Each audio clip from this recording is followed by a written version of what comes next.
Hello everybody, Mac here. Welcome back to the show. It is Christmas Eve, so what better time to take a look at these? These are, of course, the Four Horsemen, Figura Obscura, A Christmas Carol, The Ghost of Jacob Marley, and The Ghost of Christmas Past. I cannot tell you how excited I am, how happy I am, how pleased I am that this line is existing right now.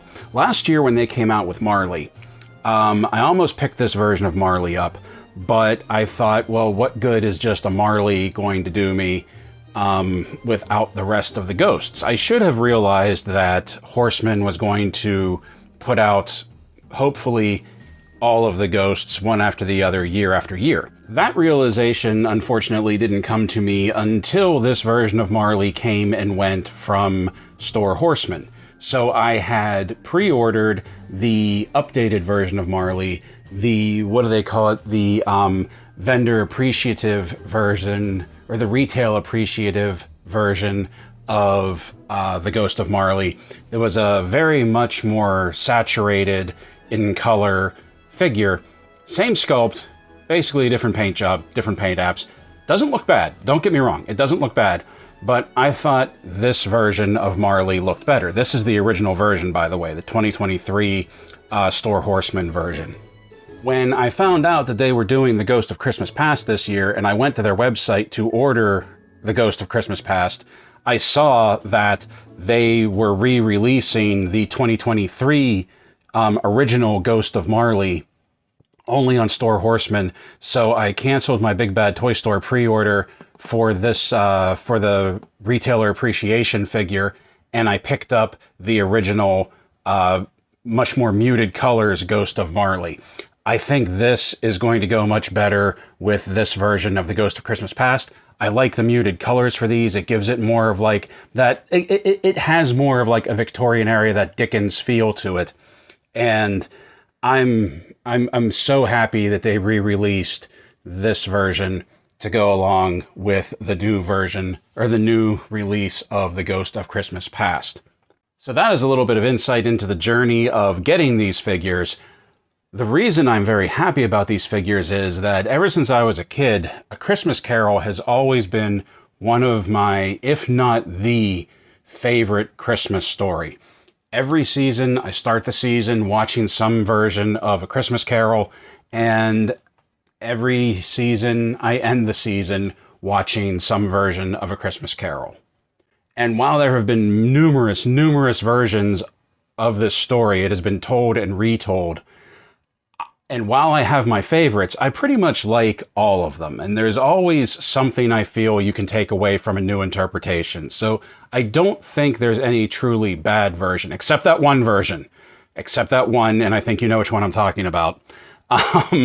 Of this story, and it's going to be very moving to me. It's going to be very important to me, and just it's going to be very great for me to be getting this line of figures. I honestly hope this goes past the ghosts, because last year we got Marley, this year we got Past. Obviously, next year is going to be Present, and then there's going to be the Ghost of Christmas Future. And I really hope it goes beyond that. I hope we get Scrooge. I hope we get Cratchit and Tiny Tim. I hope we get Fezziwig. I hope we get Belle. I hope we get Nephew Fred. I hope we get, what's her name? Nell, I think. Fred's wife. There's just so many figures, so many characters. I really hope this line continues.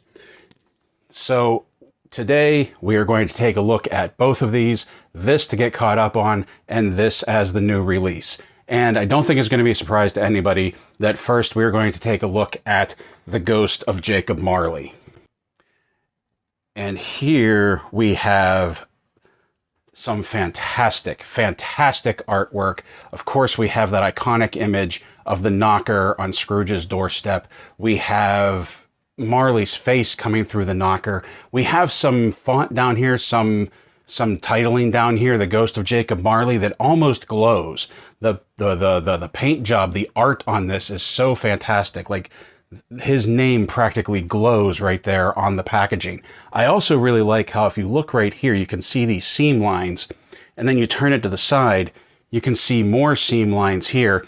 And even, well, no, that's the building. Not so much on the back, but like up front and on the side here. I know that is like supposed to be the door, I guess, but it has the image of looking like a book, which I like because with the way that you can store these, reusable packaging, you can put these on a bookshelf to just store them during the off season. I really like that. Over here on this side, we have the Figura Obscura title, and then we have some more artwork of like when the ghosts, the restless spirits were walking among the living, trying to interact with them, trying to help. On the back right here, we have a great passage from the novel itself, from the page of when Jacob appeared to Scrooge. Why do the dead walk the earth? For some it is because they fear what comes next, and so they cling to the memory of their mortal existence. For others they haunt the living because they have unfinished business among them. Still, there are some spirits who linger not by choice, but because they are cursed to do so. Such is the spirit who in life was known as Jacob Marley. I love this story so much. And then, of course, over here where I took a look at it has the Four Horsemen logo, Figura Obscura, and then Marley's face. Now, what I love about this is this whole thing right here is a wraparound held in by magnets so that we can see the figure here. And then the box proper comes out, and this is a backdrop for the figure itself. Scrooge's bedroom right here, which looks fantastic. We have Scrooge in his night clothes. Right here, the fire. Marley will be able to stand here next to the bedding. We can see London outside the window. Beautiful artwork, beautiful illustrations. Really love this. I really like, we could get so many versions of Scrooge in this line. Scrooge in his night clothes, Scrooge in his work clothes, like, and then Scrooge at the end when he's still wearing his normal clothes, but a little bit brighter, a little bit happier. Like, we could do so much with, Horsemen could do so much with this. Let's move that backdrop out of the way now, and let's take a look at the box of the figure itself. Back up a little bit more. That we have a beautiful window box, and once again, we have that Ghost of Jacob Marley font down here that just kind of like leaps out, kind of glows at you. We can start to see hints of London on the side right here. More restless spirits walking the earth. There is that image that we saw when the wraparound was on. But here we have a great shot of the full moon over London and the tortured spirits just trying to interact, trying to do something, trying to help. More over here. Check out this dude just totally wrapped up in chains. This is fantastic. Up top, we have the Four Horsemen logo. On the bottom, we have Four Horsemen, copyright, legalese, everything. So I'm very excited about this. So let's get this box open and let's take a look at this. You cannot get these anymore, by the way. These are sold out on Store Horsemen. I will leave a link to the newest version of Jacob Marley on Big Bad Toy Store in the description below. But this version you won't be able to get currently. Maybe it'll be back up on Store Horsemen next year like it was this year. By the way, I don't think this is a re-release. I think they kept some aside, or this was just overstock from last year. Because if you look right here, you can kind of see how the cardboard is worn and curled. I believe this is like due to aging. Like it was sitting in a storeroom or something for a year before they resold it. So we shall have to wait and see. But for now, let's get this open and let's take a look at Four Horsemen: A Christmas Carol, the Ghost of Jacob Marley, Figura Obscura. And now here he is, the Ghost of Marley, or if you've known him as long as I have, Jake. Released from his confines, and putting the tape measure to him, we can see that he is approximately 6 3/4 inches tall. Actually, probably more closer to 6 7/8 to the top of his head. So this is my first Four Horsemen figure. I don't have any Mythic Legions. I don't have any Cosmic Legions. I don't have any other Figura Obscura, although I have been kicking around the idea of getting the Headless Horseman. This is the first one that I have in my hands, and I have to say, after taking him out of the packaging and after getting a look at him, I get it now. I get what the hype is about. I get what the excitement is about. I get why they have such such a huge following. This is a beautiful figure. I mean, there's no other way to say it. The sculpt on it is immaculate. Like, look at like the decaying flesh up here in his forehead. Look at this, the scowl, the grimace, the sunken eyes. The sculpt on it is fantastic. Down here at the hands, even giving him these long, overgrown, talon-like fingernails. Taking a look at his clothing, the peacoat right here with all of this, all of the buttons, the cuffs on the wrists, the attention to detail for like the folds, the texturing, just even like stitch work in plastic, for goodness sakes. Down here to the cuff of his boots, the hang, the wrinkle of his boots, his trousers, everything about this looks fantastic. The clothing underneath, the texturing, once again, the folds sculpted in, the leathering of the belt, all of this looks great. Down to the scarf wrapped around his neck. Everything about this looks so fantastic. Like, I honestly don't think I have anything else in my collection that has this much attention to detail, this much detail in general, and it's still a very solid figure in my hand. Like, I don't feel like it's delicate. I don't feel like it's going to break. Don't get me wrong. When I took them out of the box, some of these joints were really stiff and I had to heat them up to loosen them up a little bit. But for a lot of these high-end figures, especially one if this has been sitting for a year, tend to be like that. I didn't have that problem with Super 7, but if you collect NECA, you know what I'm talking about. It's basically the same thing with NECA. Put a little bit of heat on them, get them moving, you'll be fine. But for just what this is, this looks great. The hair, the texturing of the hair, the sweep of the hair, even like these stray strands right here. This is fantastic. I have no issues with the presentation of this.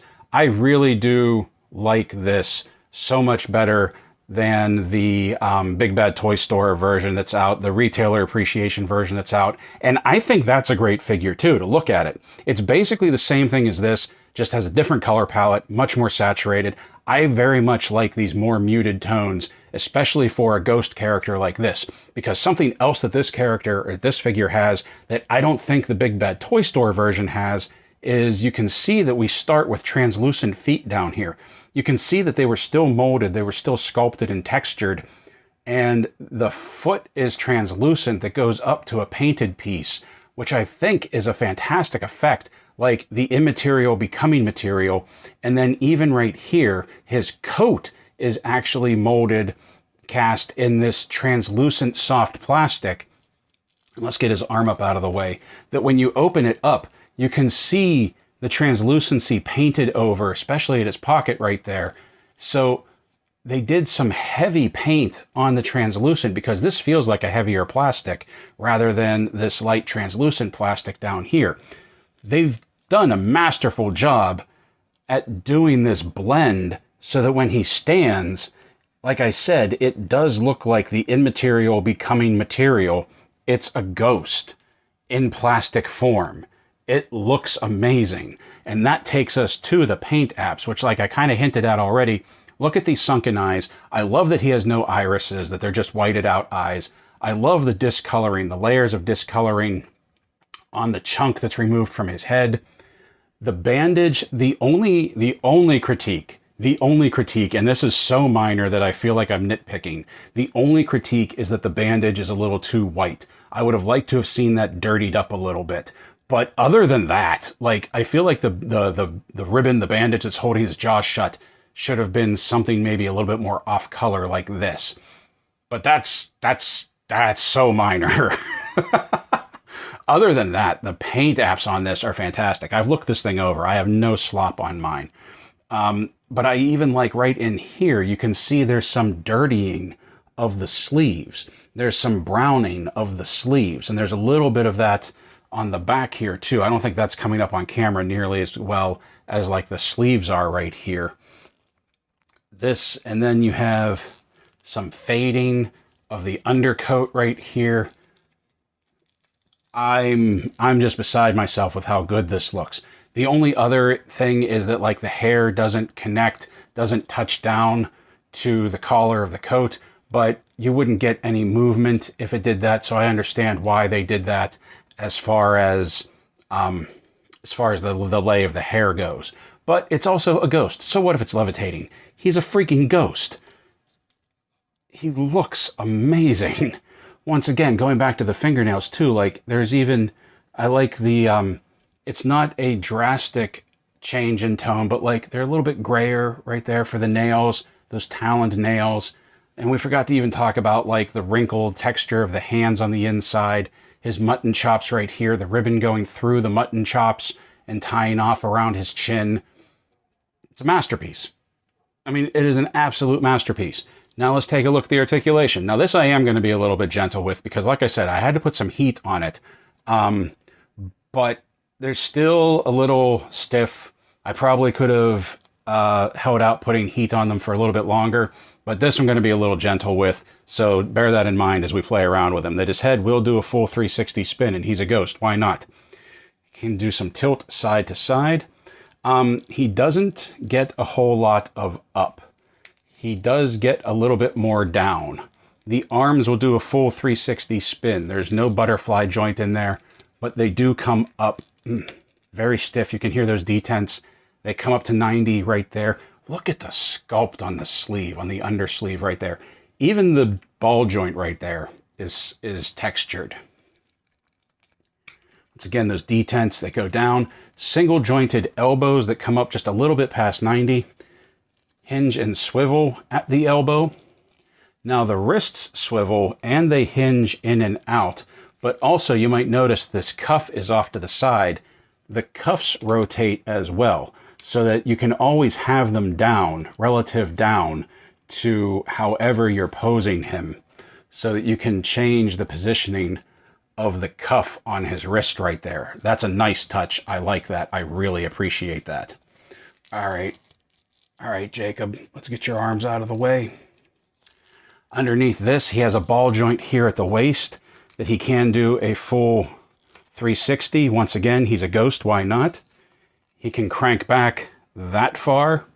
He can crank forward that far. Something else that I like that I don't know if you noticed when I sent him back is that when you crank him back, not only does the sculpt continue, but the accessories continue. Like when he's sitting up, it looks like he has a 3-button jerkin on.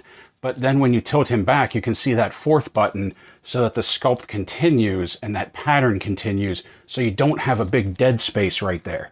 I like that. I really appreciate that. The coat does interfere with the leg articulation a little bit, but I think we've come to expect that whenever we have a figure with a long coat on like this. But there is a slit in his jerkin right here. It's not a jerkin, I forget what it's called, vest, jerkin, whatever. That the legs can come, whoa, way to 90. They will come forward that far. They can hold position. Wow, I didn't even realize that. They can hold position even with this pushing down, and they go back that far. They have that hidden joint underneath so that like it pivots here at the thigh. It's not at the ball joint, it's at the thigh, but it's kind of, the seam of it is kind of hidden by the jerkin and the coat. But when you turn it out, you can see that right there. But it's still a very well done joint. Single jointed knees. Unfortunately, like Super 7, they don't hinge and swivel above the knee. They actually hinge and swivel below the knee. I don't get why companies do that. I really feel like the hinge and swivel should be above the knee. But then he also has, sorry, Jake. Didn't he have a boot cut? Oh yeah, he has a boot cut underneath the cuff of the boot. And then the ankles rock back, the ankles rock forward. They do have a forward-facing pin for rocker. You can even see that through the translucency. Now, as far as the articulation goes, one joint that is not very stiff are the ankles on mine. They're very loose on the rocking back and forth, especially this one. However, it does have a decently broad surface with those boots. The figure is well balanced, and I have not had an issue with the ankles causing him to, like, you know, fall back or fall forward. that pretty much wherever I put him, it is staying despite that loose ankle. So I'm very appreciative of that because I don't know how I would have tightened that up, to be honest. There is a little bit of looseness from the waist joint right there, but that's not affecting the figure, I don't feel. Maybe in the future, maybe down the line it will, but right now, Jacob can stand on his own very well. So out of the packaging, Jacob comes with these sort of open gripping hands. He also comes with these sort of open gripping hands that honestly are almost the same sculpt as the ones we looked at previously, except these hinge up and down instead of in and out. He has these more opened and gnarled hands that you can really see more detail on the palms, more detail on the fingers, more detail in the nails right here. And then finally, he has these open, expressive hands, which I absolutely love these ones. I think these are great. They look good. I'm a little surprised they didn't do some more like skin rot, like on his forehead with these open ones. But, my gosh, these look fantastic. So Jacob has a few iconic moments and a few iconic lines in the single chapter that he is present in. He probably has some of the most standout dialogue, some of the most standout appearance, some of the most standout actions in the whole of the novella. And as a matter of fact, like, he really sets the stage and sets expectations of what's going to happen with the other three ghosts that are following him. One of them, visually stunning, is, of course, when he takes off this bandage, when he takes off this wrap, and he just lets his jaw drop. And for that, we have this face sculpt right here, which is just terrifying. Look at just the extension of the jaw, ripping the skin, showing the muscle underneath. That's horrible. It's horrifying. It's painful. It's heartbreaking. Look at the interior of his mouth. Look at the sculpt. Look at the detail. Like I said, this is my first Four Horsemen figure, and I get it now. I absolutely get it now. So what we're going to do is we just pop this head off. Look at the size of that ball joint. I like this so much because that ball joint gives it such a solid anchor, but also it pops off. You saw that, you heard that. It comes off and on so easily. And then we just pop this one on. And look at that. Look at how terrible that is. And I mean terrible as in horrifying, terrifying, heartbreaking, just a tragedy in action right there. The coloring of the red, a stark contrast to the pale blue, the pale bluish gray of his face. Like his jaw's about to drop off. Not that it just hung open, but like it's actually about to fall off. That is, like, it's perfect. It's perfect. Yeah. Now, Jacob doesn't come with many accessories, and truthfully, he doesn't need many accessories, but one that he does come with is this. This is his harness, of which he pulls the chains he forged in life. And the sculpt of the harness is one thing. That looks really good. I really love all of the coloring, all of the texturing, all of the metallics, little buttons and snaps that you can see in this. The chains are real metal chains, but what this really plays off to is when you look at it and you see everything that is attached to it. We're going to put this on him, but I just wanted you to see and appreciate, like, the detail work that some of this, everything comes from the back right here. And some of these come up through these eyelets right here so that they'll drape over his shoulders. Now, there's one thing about this that I am curious about. That at first when I opened this up, I was trying to figure out how I was going to get this on him because I didn't want to pop off the arms. I know in the Ghost of Christmas Past, there's a couple that are made to be popped off, but I don't think this one was made to do that. What I did notice, however, is that this piece back here is off, and I don't know if that came off because, once again, this may have been sitting for a year and it just dried out and popped, but I didn't rip it because there's no damage here, and it came out of the box like this. Focus. And it came out of the box like this. Furthermore, there's no juice or like any residue around it, like there's any glue that dried off. So at first I thought maybe this is just supposed to pop in there, but it doesn't stay. Normally I would be confused and maybe upset that, oh man, this is broken out of the packaging, but I'm not that upset about this because this makes it so much easier getting it on and off Jacob. And truthfully, I will take this little minor defect, if this is indeed a defect, over possibly screwing up the figure by popping the arms off every time I try to put this on. Because if it's not supposed to be like this, or even if it is supposed to be like this and it's not sticking, I'll put a dab of blue tack on there just to hold it on during the holidays when I have him out. I will take that hit. I don't have a problem with that. Now, foreshadowing, that's not the only time we're going to be talking about blue tack with this rig, and you'll see what I mean in a second. But let's put this on Jacob so you can see how this looks. That, first of all, I take this arm and I lift it up. And then this just comes down over his head. Whoops. Wait. I'm stretching it. I went the wrong way on something. This comes down like this. There we go. And then that comes down over his head. This piece that is loose wraps around the back. Let's bring his arm down. We can slip these underneath the collars of his coat. And then that's what I mean. This piece on back looks like it should tab back in, but it doesn't stay on its own. Like I said, a piece of blue tack with all these chains back here, you're not going to be able to see that. As a matter of fact, give me 1 second. Okay, so this is what I mean. Just one little dab of blue tack on there, and truthfully, that's probably more than what I need. And then, let's get this lined up.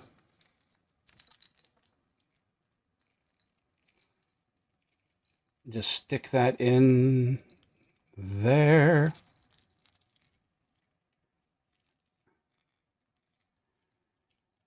And it's attached.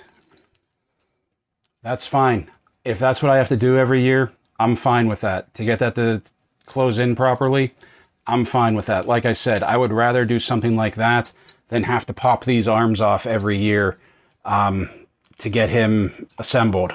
So let's stand him up and let's pull this vault, this safe up here, because I did mention that that's not the only time we would have to use blue tack. This handle on the side of the safe came off. And once again, I don't know if it was supposed to be pressure that holds it in. I don't know if there was supposed to be glue that holds it in, but there was no residue on this one either. That when I pulled it out of the packaging, this just sort of popped out. So once again, I just took some blue tack and voila, it'll hold it on. Now, what I found interesting, first of all, look at the sculpt of this. This safe looks awesome. Like, you want to talk about the sculpt of the figure, that's one thing, but then the sculpt, the attention to detail they put into an accessory like this, with the different coloring for the hardware, different coloring for the flourish around the front door, the design and sculpt of the tumbler right here, this, the texturing, the denting and aging, the casters, they don't spin. I'm fine with that. Like, this is a masterpiece in and of itself, but this also opens, and inside there was some treasure that we have a third head sculpt right here that in true Horseman fashion is their own little twist on things. That it is like it's the man in the iron mask with another chain and lock coming down. And we'll take a look at that in a moment. Let's just set that aside for now. And let's take a look at some of these other casings that we have. They have this metallic look to them, this metallic paint job to them that looks great. And all of these open. Okay, so you could put things inside these if you want to. Now, I don't recommend popping these open as that often, because the only thing that holds these closed is pressure around the lids. And I feel like that is something that if you popped things off and closed them up too many times, that would start to loosen, and then you just have a lid falling off. But we have this metallic green one. We have this strong box right here, which may be my favorite in design and color. And then we have this third one right here. In addition to the safe that he's dragging behind him, we have all of these keys hanging off of the chains, which Eternity only knows what those keys are for. We have locks up front. We have locks in back. Okay, we have locks just anchoring him to the chains that he forged. This, oh my goodness. And it being metal chains, you get that rattling chain effect. And then he has his ledger books right here. One of these, I'm sure, is his ledger of life. And probably this one, the heavier one, the one that's bound, the one that he can't open. Oh, this is so good. The symbology of all of this is just fantastic. This Jacob Marley looks great. I can't say enough good things about this. How much I love this. The look of it, like this came out of the novella. This came out of the story. This is Marley stepping off the page onto your collector's shelf. Now, let's pop Marley's head off. Let's pop Marley's head off and put this on and see how that looks. And once again, we just pop that off. And then we have this one that goes on. And now he's nightmare fuel. Wow! I'm sure, I don't know if Four Horsemen has the same ball joint for all of their head sculpts, but it would be cool if they did, because then you could use this for some other figure. Look at that. I'm getting the idea that whenever they do something like this, because they kind of did this with Ghost of Christmas Past, and we'll take a look at that once we open her up. But I'm getting the idea that when they do something like this, that might be holiday or very niche, they add something to it to appeal to a broader audience. Because once you do that, and he's not Marley anymore, you could just have this as anything else, to be honest.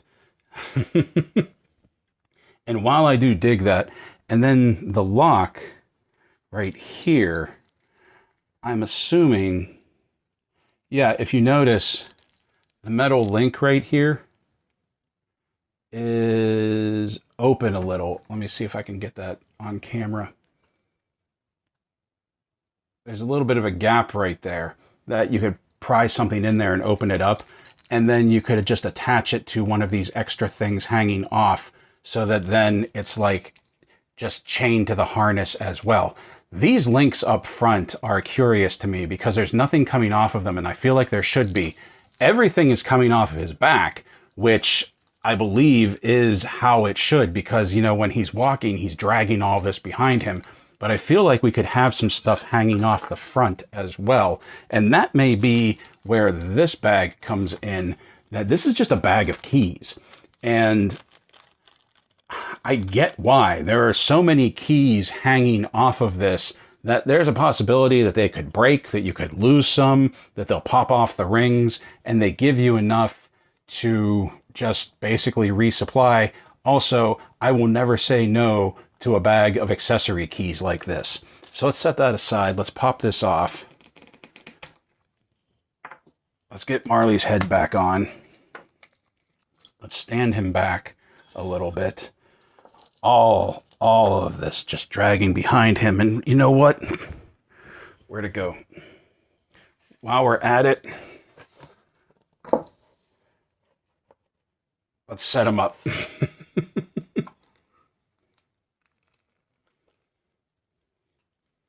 There we go. Now we have a little bit more to take a look at before we're finished with Marley.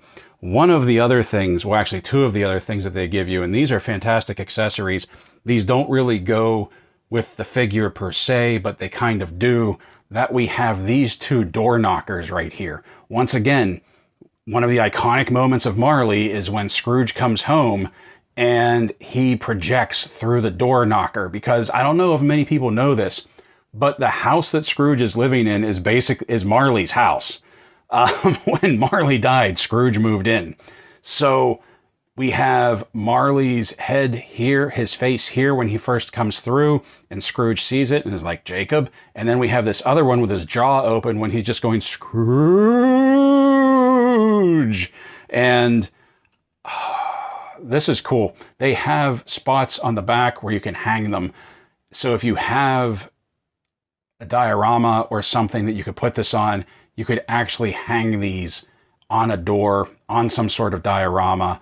You could use them as decoration if you wanted to. I think that's fantastic. The fact that we're getting these door knockers makes me hopeful that eventually they are planning on making a Scrooge, because honestly, what good are these door knockers if we don't have a Scrooge to gawk at them? And then the last bit that I want to look at here is some stuff that was actually out of the box. This was just in the packing box that the figure came in, that we have this greeting card to go along with it. We actually got two. We got one of the Ghost of Christmas Past, and then we got this one. I'm guessing this one was the one that came with Marley, because it was just this one and Christmas Past. It has some nice, it's your standard Happy Holidays card up front. Nothing on the inside, completely blank. Father Christmas on back, which I think this looks like the Father Christmas from, 2022 Four Horsemen. I think this is their Father Christmas head sculpt, the red and green version. Came with the envelope. But then something else that we got was this. And this is intriguing to me. This is Christmas Carol Stave 1, that this has the original text by Charles Dickens, the Ghost of Jacob Marley character designed by Eric Treadway. Eric, my hat's off to you. Fantastic job. Artwork by Nate Beach. Oops, he fell. There's that weak ankle, dang, that I was talking about. Oh. Treadwell. Page layout by Jeremy Gerard. Figure Obscura created by Four Horsemen Studios. Eric Treadway, Jim Preziosi, and H. Eric Cornboy Mays.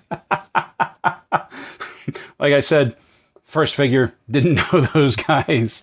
But what this is, preface, I have endeavored in this ghostly little book to raise the ghost of an idea which shall not put readers out of humor with themselves, with each other, with the season, or with me.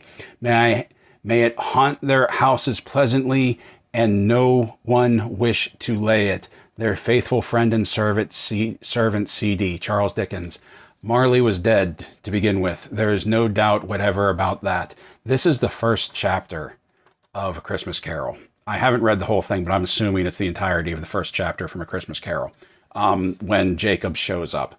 And then, so we have that whole thing, the end of the chapter. We have some great illustrations here. And these illustrations we've seen around the box. It's the same pictures that we've seen on the box. So I don't mind them reusing, especially this right here when the ghosts are trying to go out among the people.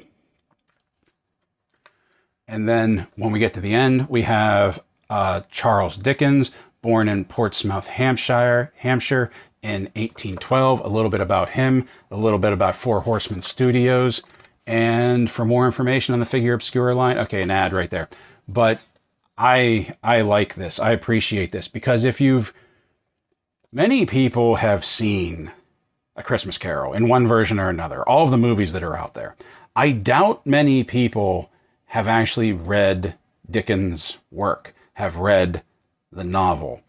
And I'm very happy, I'm very pleased that they did this.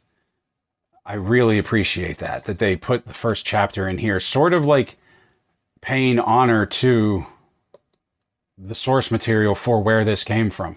Now, something that's interesting to me, and I didn't think to show you until I just saw that, but right here we have Scrooge and Marley, counting house established 1843. Give me 1 second, I want to show you something. I backed the camera up a little bit so we can get a better look at it, but there is a second insert inside the box, and it is Scrooge and Marley's counting house. It's the exterior of their counting house right there. This is what slips inside the box. It's very papery, it's very flimsy, it's not nearly as solid and self-standing as his bedroom scene is, but we do have this as well to go along with it. So there are so many options, so many things that you get, so many little Easter eggs, so much beauty, pleasant surprises, just so much fantastic about this figure. that let's not wait anymore. Let's get on to the Ghost of Christmas Past. And here we have the newest one, the Ghost of Christmas Past. Now, Past has often been portrayed as a female. In the novella, I don't believe it actually states whether Past is a he or a she. In fact, Dickens states that Past has fluctuating features. At one point, Past is described as a child, and then as an old man with childlike proportions, or as an old person that you're seeing through like a childlike filter. Past is constantly fluctuating. I find that interesting. But as far as the 4 arms go, there was some questioning as to why Past has 4 arms. Past has never been portrayed this way in movies. However, if we flip around to the back, we have the page, just like with Marley, that was the first appearance of Past. As the clock told 1, the first of the 3 spirits who Jacob Marley warned would visit Ebenezer Scrooge made their appearance in the miser's dark bedchamber. The room was suddenly filled with a brilliant light, and Scrooge looked upon the unearthly visitor who stood before him. "Who and what are you?" Scrooge demanded. "I am the Ghost of Christmas Past," came the reply. The strange figure's appearance shifted and dissolved, its form indistinct and constantly fluctuating. Its features and the quantity and placement of its limbs changed as Scrooge looked upon it. One minute it would have 2 arms, then none, then 4. Its face started to melt away one moment, only to be distinct and clear as ever the next. From the crown atop its head there came a brilliant ray of light which had engulfed the room, and in its hands it held a sprig of holly and a golden extinguisher. Scrooge asked the spirit why it had come. "Your reclamation," it replied, as it bade him to bear a touch of my hand. So there you go. From the man himself, Past's appearance fluctuated so much that Scrooge perceived the ghost as having 4 limbs at certain points. So that is why the Ghost of Christmas Past was made with 4 limbs, and you can pop those 2 limbs off so that she has only 2 in the, more traditional form. Now, when we turned the box before, you can see that we have our end cap right here, 4 horsemen, figura obscura, and then the face portrait of the ghost.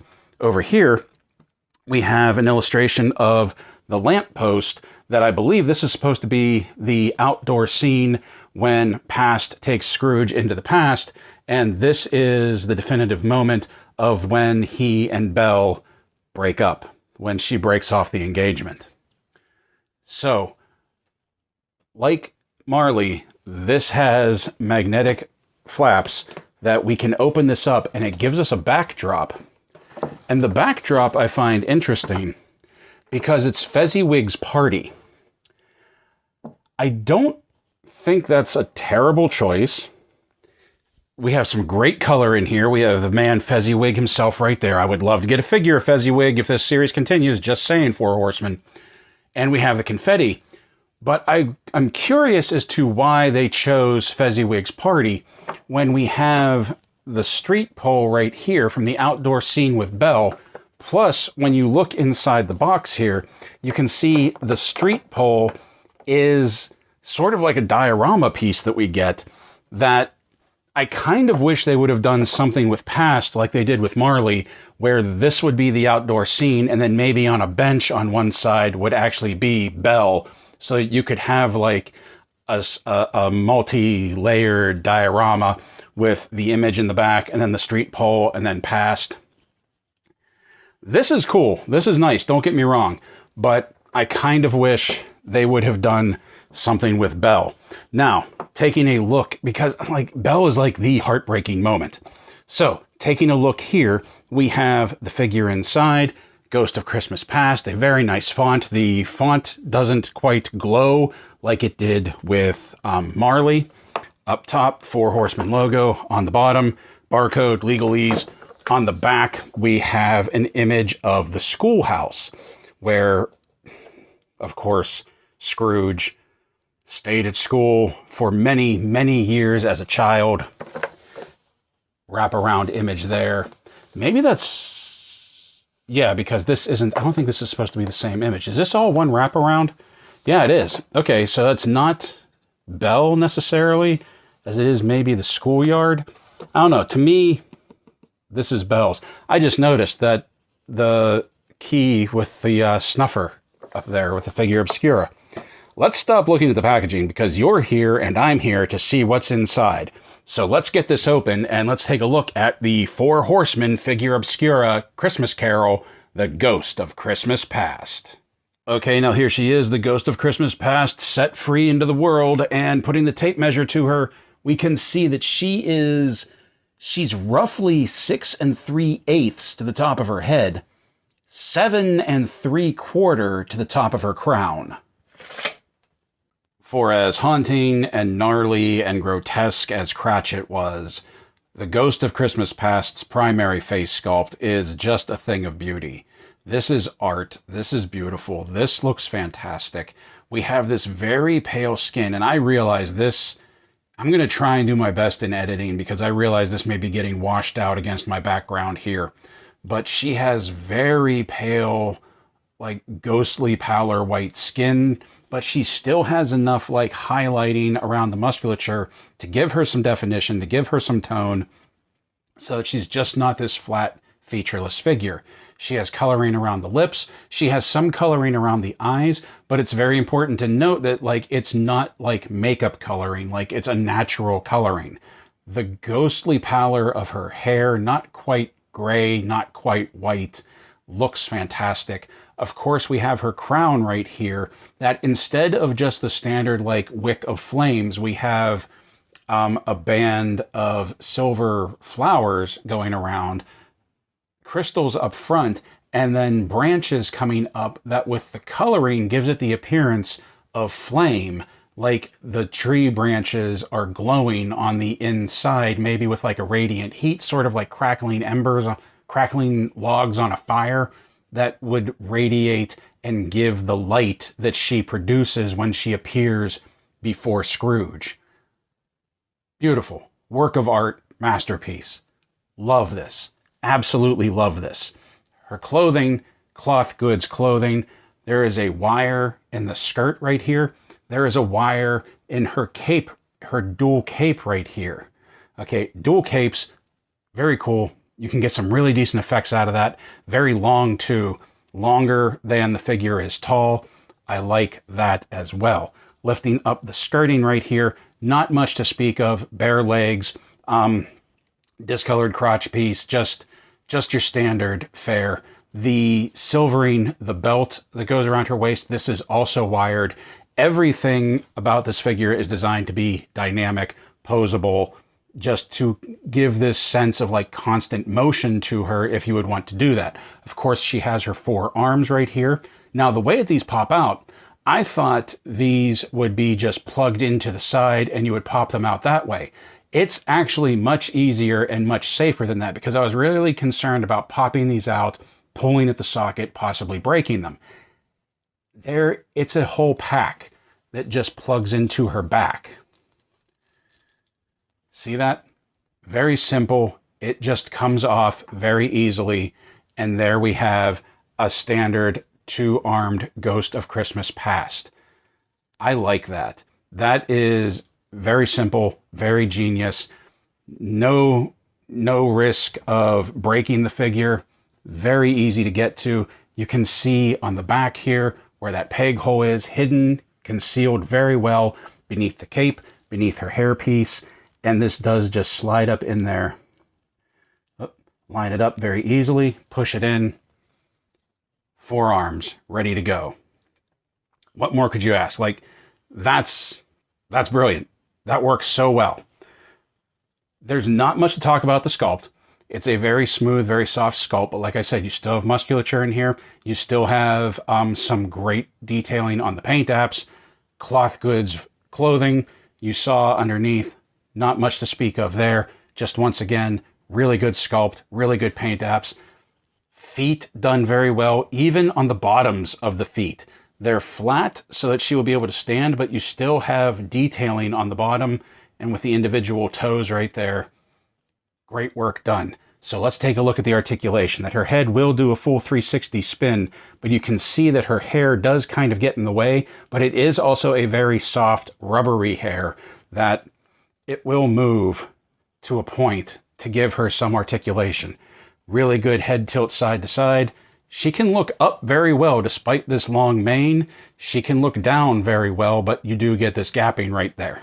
The arms, all four of them, will do a full 360 spin.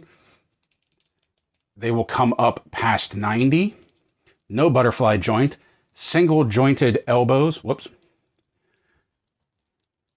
Single jointed elbows that come in just under 90. It is a hinge and swivel at the elbow. That is a little tight right there. I should have loosened that up a little bit more before we started doing this. Wrists pivot. Wrists hinge in and out. Wrists hinge in and out on both sets of hands, on both sets of arms. Hands are interchangeable on both sets of arms, which once you see the hand options that we have is really going to open up to some very interesting looks for her once we have that taken care of. Now, for the rest of this, I am going to take off her second set of arms just for the sake of looking at the figure. So there is a waist movement. There is waist movement, but it's a little tight. It feels like that the sculpt, because I can't really see. Oh, there we go. So you can see right here how it's sculpted to pretty much just conform. Man, Past has abs. Okay, so that doesn't move, but there is like a torso twist right there, but it also feels like that because of the shape, she's not going to be able to do a full 360 without disjointing some of it. And there is some crunch forward. There is crunch back, but it feels like the waist twist. You're going to go there, you're going to go there, and that's really going to be about it. It doesn't feel like there's anything going on at the waist down here. Now the legs can come forward that far. Whoop. You can see, oh, that is a very soft rubber piece that just covers up the joints. Okay. Can come up to there, almost to 90. You have that hidden joint in the hip right there. Single jointed knees. There is a bit of a swivel. Very tight right there. So they'll go from side to side. Ankle swivel right there. You can see the cut down there. Ankles will rock way back. Ankles will rock way forward. And we have a forward-facing pin for some rocker. So her joints are a little tighter than Marley's were, especially up here at the waist. I'm trying to see. Yeah, you can see there is that cut right there. But because it's sculpted so close to the lower part of the torso, I think that's what's stopping you from doing a full rotation because of the shape of the body pieces right there. So, like I said, you can get some torso twists side to side, but you're not going to spin her around completely. You can also see her hairpiece is kind of coming off, which we will take a look at that in a moment.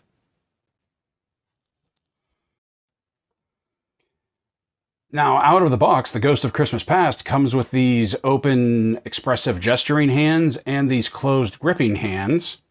Like Marley, she has a secondary pair of gripping hands that hinge up and down instead of in and out. She also has a pair of clenched fists in case you want her to go Carol Kane on Scrooge. And finally, she also has this pair of sort of opened, gnarled-fingered, expressive hands. She doesn't have the long, taloned fingernails like Marley does, though. So as you saw when we were playing with the articulation, Past's hairpiece comes off fairly easily. This is really my only issue with the figure so far, is that while there is a key up in there and her head sculpt does have the socket for it, it doesn't really seem to have a tight fit.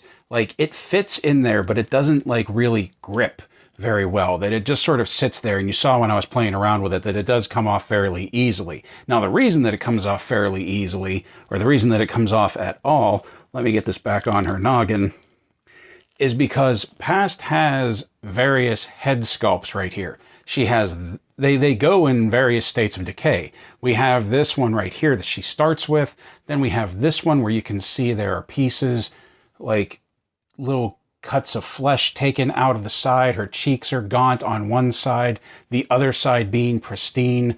The iris completely missing from this one, while this, once again, is unblemished and untouched.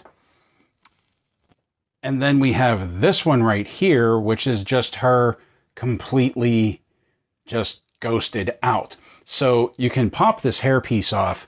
You can pop the head off. As you see, we have a very nice ball joint, large ball joint, like we did with Marley. And then you can pop this on. By the way, check out the coloring along the jawline right there. The discoloring, I really like that. And then we can put the hairpiece on, back on, and really give her that ghostly look. Now, something that they did that I really like is that we also have this hairpiece right here without the crown. So we can take this off, we can put this hairpiece on, and if you want to just use her as a ghost and go full woman in white, you can 100% do that. I think another reason that we have this crownless hairpiece is because one of the accessories that we get, and we're going to be cheating a little bit and just pulling this accessory out quickly, is the snuffer.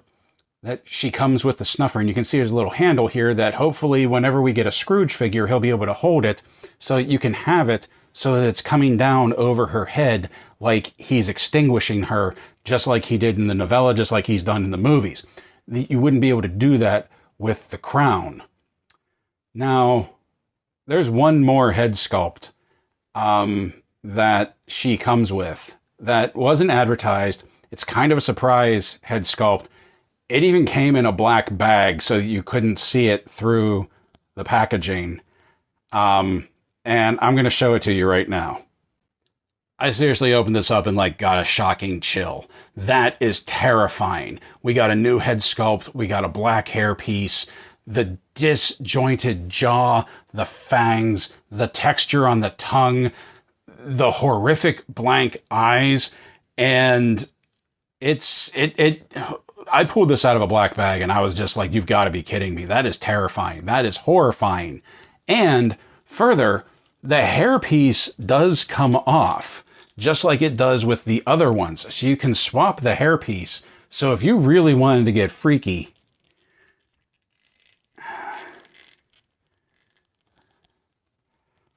there you go. There's your Witch Queen of Narnia right there. I mean, that's terrifying. I love it, but that is terrifying. Look at the asymmetry of the fangs of the maw right there. So you have 3 different hair pieces, you have 3 different head sculpts, you have the ability to go 4 arms or 2 arms. There's a lot of possibilities with this figure. By the way, before we go on, one thing I did want to talk about is that Past's wrists are very small. The clamp is very tight around each wrist. Just be delicate, maybe use a little heat whenever you want to swap them out.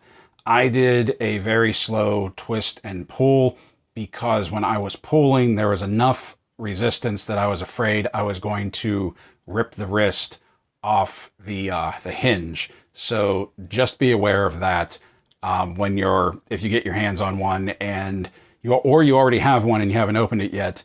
And when you're swapping the wrists out, there's a very tight grip on them.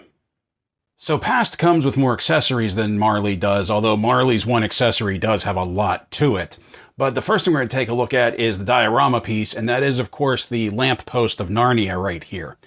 I mean, is anybody else getting that vibe that, not only is this the Ghost of Christmas Past, but you could use this as, the White Queen from Narnia? The Lion, the Witch, and the Wardrobe. This is the witch of the Lion, the Witch, and the Wardrobe. Anybody else getting that? Because I 100% am. So we have the light post right here.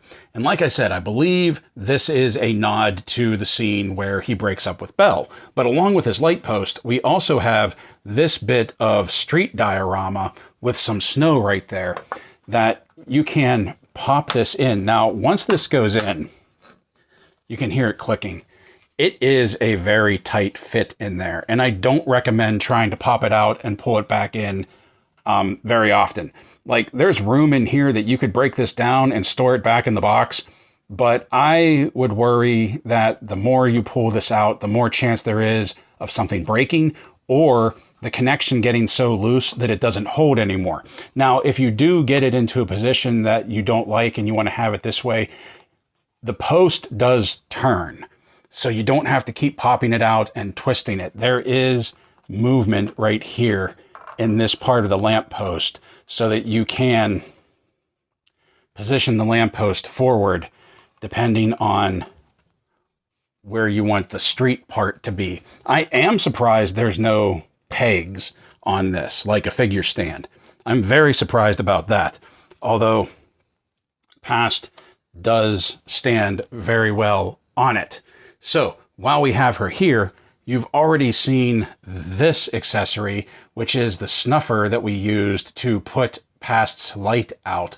We have the handle right here that Scrooge hopefully will be able to hold at one point. I like the gold plastic, the silver accent band going around it at the top and at the bottom. We will set that right there. The other larger piece that we have is her staff that has a smaller version of the snuffer right there. And this actually does look like a usable candle snuffer. Like, as a matter of fact, if this was metal, it would, it's plastic. If this was metal, it would 100% double as like an actual candle snuffer. But as it is her staff. We do have a few links of metal chain right here holding the bell on to the staff. I love the twisted design of it. Once again, gold with some silver accents. That fits into her gripping hands. Any one of the 4 that she has. It takes a little bit. Her hand does stretch and then go back into position. But there we go.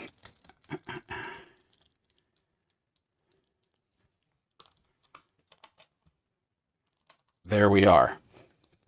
Now, one other accessory that she has is, of course, her fig of holly right here. And it's simple, but I think it is very well done. I like the coloring. I like the texturing. I like the detail. The only thing is that because of how small it is, she doesn't really hold it well in any of her hands. Like, I don't think there's any hand that we have that really properly holds it well, unless you kind of wedge it between thumb and forefinger, or maybe something like this.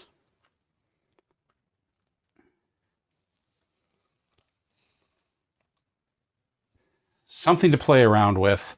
But yeah, her regular, let's get this on the outside. Let's bring this in. Actually, we could even do this. Oh, so many possibilities. So there we go. There is Past and all of her accessories. Once again, I love this figure. Let's get, where are we at? Let's get Fezziwig's backdrop here and give you the full effect. See what I mean? That with her, the light, the lamppost, I really feel like this should have been an outdoor scene with Belle on a bench, maybe the park in the background. I don't know, something else. Or if they even wanted to do the exterior of the school, maybe the school over here, Fran coming up the path to get him. I don't know, but I feel like with Fezziwig's party going on in the background, it's not quite the same effect as like Marley with the backdrop and the figure and the accessories. It all went together. This kind of clashes. Something else that I wanted to show you, that inside the box there is another insert in there, but it's once again the interior of Scrooge's bedroom. Just this time it has the light coming through the window, so if you stood her in front of it, it would look like she was backlit coming in the window, but there's no Scrooge in the chair right there like there was in Marley's. Now, something else that we got, just like with Marley is, we have this little mini book right here, Stave 2, which is the story of Christmas Past, and the journey she takes Scrooge on. There is artwork to it, just like there was with the first one. This one is a little bit more colorful. Obviously, you can see we have Fezziwig's party going on right here. We have more Fezziwig's party. We have the exterior. Yeah, this is, I'm pretty sure this is where Belle leaves him. Yeah. So I wish I like Fezziwig. I really like the character of Fezziwig. Fezziwig's party was a big moment, but I feel like this whole thing should have just been like Belle leaving him. And then, of course, at the end of it, we have more about Charles Dickens, more about the Four Horsemen Studios. Really dig that. We'll set that there. And one more thing, she did come with her own holiday card as well. This time we have Happy Holidays, the Ghost of Christmas Past on it. Once again, it is an empty card. Lots packed in with this, just like with Marley. A lot of like keepsake quality. When I was explaining this to my brother, who was also a fan of A Christmas Carol, when I was talking about Marley, when I was talking about the Ghost of Christmas Past, if you're familiar with like the Hallmark keepsake ornaments, it really feels like that is what Four Horsemen are going for. Something for toy collectors on par with like the Hallmark ornaments. Just something like keepsake quality. Lots packed in, lots to appreciate, a lot to this collectible, both written word and in 3D plastic, and the artwork. It's the complete package, and I love both of them. So when it comes to things like this, I have often wondered how Charles Dickens would feel about it, especially considering one of the themes of A Christmas Carol was just railing against consumerism, the blatant want of society. He calls it right out with ignorance and want when the Ghost of Christmas when the Ghost of Christmas Present shows up. And I do wonder how he would perceive things like this. It is my hope that he would recognize that this is because of the love of his work, that we want to be more immersed in it. We want to be reminded of it. That's what it is for me. I don't know if he would see it that way. To be completely honest, I never had the opportunity to meet the man. I am a huge fan of the themes, of the story, all of its different shapes and sizes, most of its even more modern interpretations. It holds a very special place in my heart. And these figures, these action figures, that if you would have told me years ago that somebody eventually would come out with an action figure line based on A Christmas Carol, I would have told you you were crazy. But out of all of the companies to do it, Four Horsemen is just nailing it. And I couldn't be happier.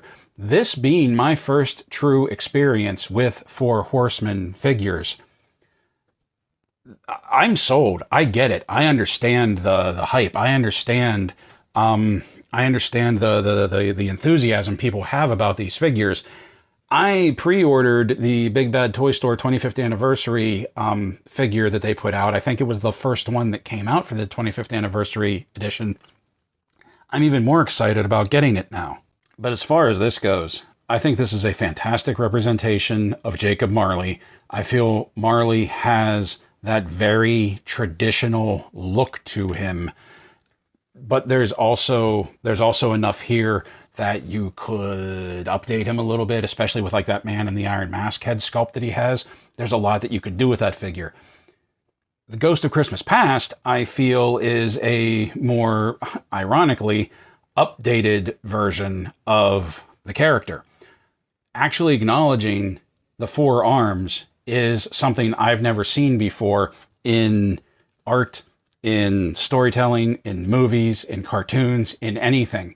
I'm very impressed that Four Horsemen went in that direction. I also like that you can take them off for a more traditional look.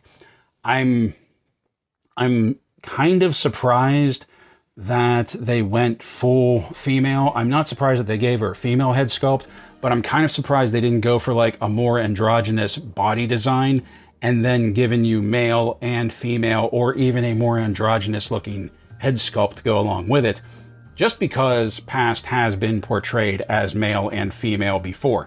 And oftentimes when it's male, it's a very effeminate male. There's the only the only time that it's been like 100% a dude from the start is Scrooged with the taxi driver, who is honestly one of my favorite representations of the Ghost of Christmas Past. As far as this line goes, these two figures 100% have that Victorian feel, have that Dickens era feel, that storytelling feel. Like, I look at these and I have that same connection that I have when I'm watching two of my top versions of Christmas Carol. And that's all I can ask for. That it touches me, it affects me, it puts me in that mindset. And that's what you want out of a line like this. And I cannot wait for next year for the Ghost of Christmas Present, who is my favorite. Season's greetings, everyone, and thank you for watching. If you're looking for a Christmas present to give me, go ahead and leave a like on the video. And while you're at it, go ahead and subscribe if you haven't already. If you're already a subscriber, thanks for hanging around with me. If you like what we do here and you'd like to help the channel grow, you can become a member of the Steel Core, either through YouTube membership or as a monthly subscriber to my Ko-fi page. Members get access to member-exclusive videos, Discord, and eventually members-only live streams, all for $1 a month. Links in the description below or by hitting the button beneath this video. So until next time, my friends, play well. Stay safe, stay healthy, happy holidays, and have a happy and safe New Year.